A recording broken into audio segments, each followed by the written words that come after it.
tribes was about 280.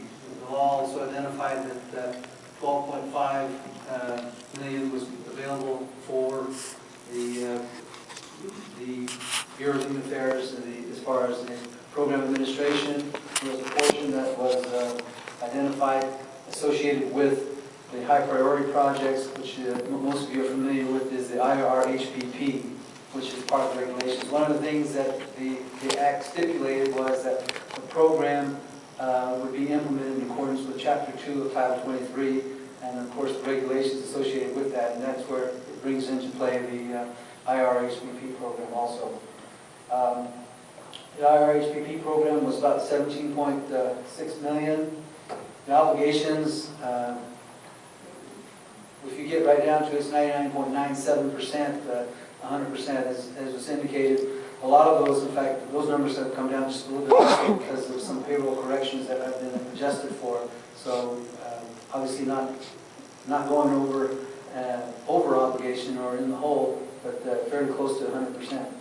The number of projects was 518. You recall that one of the criteria of identifying projects was to develop a tip for ARA. Early on we went through that process. We also had a provision that allowed us to redistribute dollars to tribes who had projects. There was a call for projects that went out in November of 2009, and of course, which was implemented in the latter part of the fourth quarter in terms of redistribution of projects, and all that information is included here in these numbers. Number of projects. We went through, and because we had such a huge number of elements that were being reported, we were able to, in recent days, start beginning to dissect a lot of these tables, the data that's out there. And as far as, and these are just numbers of projects, and then sometimes we had, under one agreement, we had multiple projects that were identified. So we have had a bridge project and a road project in that agreement. This is just looking primarily at those 518 projects or thereabout, those projects which are identified as individual projects which identify a specific function associated with it. So bridge projects, we had about 20 of those. Road construction, we had 1,300 projects that were identified. Again, a number of tribes had multiple projects that they were looking at in terms of the projects that they were working on.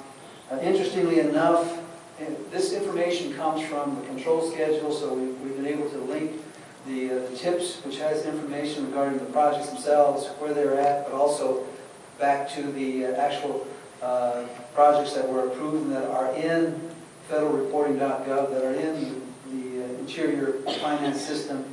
And the number of miles that we're looking at that were impacted in terms of road construction, and this varies everywhere from preventive maintenance type of activities, whether it's chip sealing or if it's replacing signs, if it's replacing culverts, all associated with these projects is the mileage. So in terms of those numbers, we had about 1,900 miles that were impacted by ARA funds as part of this 310 million that we had. Transit projects, interestingly enough, we had 17 transit projects out there.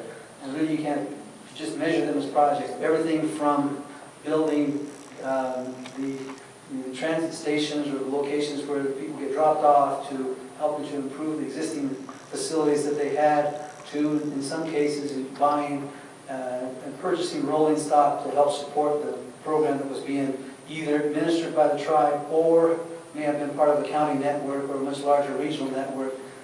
We had 17 of those projects. Road maintenance, we had 60 road maintenance projects where the tribes indicated that they were going to use a portion of their funds to do and maintain IRR roads. And so that's where that number, it's a little difficult to get the mileage on that because that's a general activity that's reported a lot of times in the, certainly in the tip, but also in the information. There's not detailed information in the control schedule to be able to give us the mileages. Design projects. We had 320 design projects.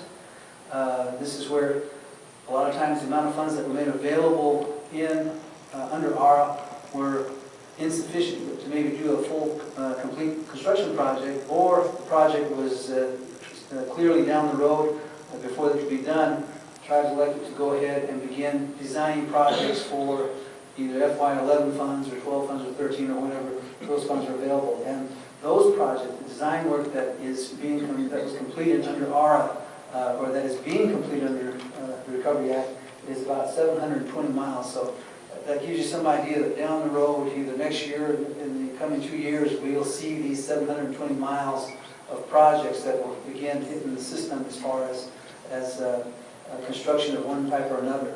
Again, the project types, the work types are vary simply because each individual tribe had different things that they were looking at. This is what we were able to gather from that information. The repair and restoration, primarily a new category in a way related to road maintenance, but specifically identified in the Recovery Act under Indian programs under construction as the repair and restoration of roads. And the amount of funds that was made available was initially $150 million, but actually the dollars that were available were close to $141.5. This BIA, and actually Interior, had taken down an amount that was allowed by law for administrative purposes. Number of projects that we had, as mentioned, was 395. Initially, if you look at some of the earlier reports of the projects that were approved based on our initial approval, it was close to 540, I believe. A lot of the reason why we have smaller numbers here is because in some of those cases, as the tribes went out there, when the BIA regions and agency offices went out there, they could see that that project would fit into a number of categories. It could have been that that project was up for reconstruction, and either under ARA or under current year funds. The result of it is you're not going to spend any money on those. Doing repair and restoration, you're going to allow the process to continue to work so that you can reconstruct that road using other funds. And in some cases, these roads were recently constructed or improved, and so the result is they met the criteria of, in this case, the level of service criteria that we had identified, that it was in a condition that didn't require any repair or restoration. So given all those factors, it came down to basically 395 projects that were identified. The percentage of projects obligated again was 99.9, as Mr. Black indicated. The number of contracts, 316, of which 126.8 million was, or 90%, are dollars that went from the appropriation level through our system and went into contracts that were with tribes, buy-in contractors, some commercial contractors, but the idea is the intent of the Recovery Act was to make sure there was dollars out there in the local economies to not only support but strengthen the intent of what ARA was all about. A few more numbers. This is just based on what kind of activities, and interestingly enough, as we begin to look at these, you can begin to see where the emphasis was. If you recall that part of the objectives that was established in the Indian Affairs program implementation that was approved by the Department and eventually OMB was, first and foremost, to get people employed, get people out there working, and find ways to be able to get money out there into the field. And by the numbers, 94%, you can see that a lot of that happened relative to these specific dollars. But also the other part was to take and improve upon or increase the percentage of roads, BIA roads and bridges that were referred to as that are in adequate condition. And part of that process is we have 5 levels of service that we evaluate roads on, and bridges, and them being excellent, good, fair, poor, and failing. And what we were striving to do was to really concentrate on those roads which were the cutoff line, if you will, between acceptable and unacceptable is good and being acceptable, and fair being non-acceptable. So that was a challenge to us to highlight, to identify those roads which were in that area of fair, and emphasize the work plans in that effort to make sure that we get the most bang for our buck, if you will, to get those roads into a good or excellent condition.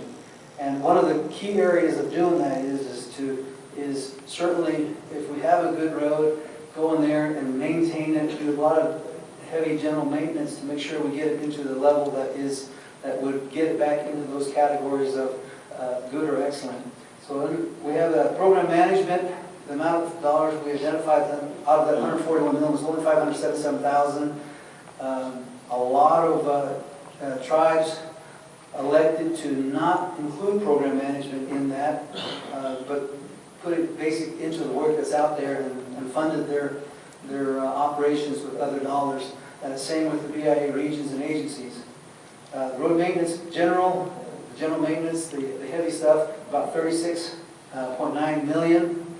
The routine maintenance, generally, when we look at our annual BIA appropriations for operation and maintenance of roads, that's one of the high areas that we obligate funds and have expenditures, because when we're operating under 26 million a year, you're primarily out there doing patching and doing those activities that just kind of keep the road open. And so routine maintenance becomes a very high factor in there. As you can see here, 2.9 million went into routine maintenance. People were looking at and emphasizing what are some of the things that we can do to make sure that these roads are addressed, that we can take those roads from being unacceptable to acceptable. And the maintenance of the roadway surface, generally that requires in a lot of some of the routine stuff, but in this case we identified specifically in here as a category to make sure that we had an activity that would emphasize maintaining the roadway surface for certain rideability standpoints, and also from the standpoint of making sure that they were safe and passable in all weather. And that was where we spent $54 million in that category there. Then we get to maintenance of roadside elements and features, signing, culverts, those kind of elements at 4.8. Preventive maintenance, 37.1. Preventive maintenance is one of the areas where the tribe and regions begin to take a look at what is it that we can do to improve the surface, the rideability, and really, in a lot of ways, the general appearance of the roads that are out there. And this is one of the areas where it was a big boost. We do very little, if any, preventive maintenance under the annual appropriated funds for road maintenance. It's primarily, as I indicated, in those areas of routine maintenance. So 37.1 million in that category. People are now going to be able to go out there and drive these roads. It may have a chip seal, a double chip seal. The signing is there. Certainly the roads are striped, centerline striped, shoulders, and overall it adds a tremendous amount to the safety, particularly in the user's mind that are out there, in this case the tribal public. One of the areas that we did include also was the bridge superstructure and substructure. As you can see, superstructure is everything that's on the deck and above, 3.8 million. And also the substructure, what's below that. There wasn't much activity, as you can see on that, less than 100,000.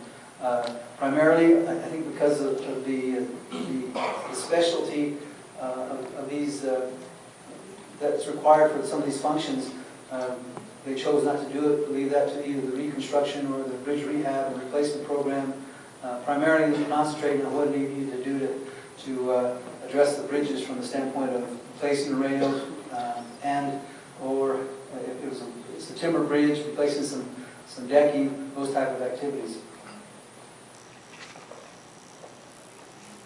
So that basically is a little overview of what happened under the Recovery Act. There's still a lot of information and data that we continue to decipher through. The big emphasis and the big push now is the monitoring elements and, of course, the reporting. This will be a process that will continue through the duration until all the projects are completed. This happens every quarter. Those of you who deal and work with federalreporting.gov know that right about the latter part of the quarter, we'll start hearing, getting phone calls from different people. The department, certainly administration, continues to see that as a major area of concern in terms of finishing out these projects. And it's an area that sometimes to us as practitioners is not very glamorous, but it has to be done. And so